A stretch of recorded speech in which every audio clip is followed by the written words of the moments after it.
approach our positions and borders. It is possible. It is just as possible as giving protection to the cities of Ukraine from Russian rockets. We urgently need Patriot systems and missiles for that. This is what can and should save lives right now. Ukraine har brug for Patriot-systemerne til at forsvare sig imod de mange russiske luftangreb.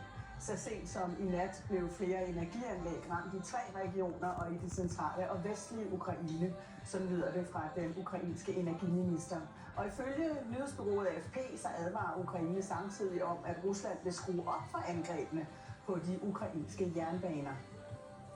Vores korrespondent Claus Borg Reinholdt fortæller, at Ukraine stiller Patriot-missilsystemerne op ved de store byer, som lige nu er under angreb fra russerne.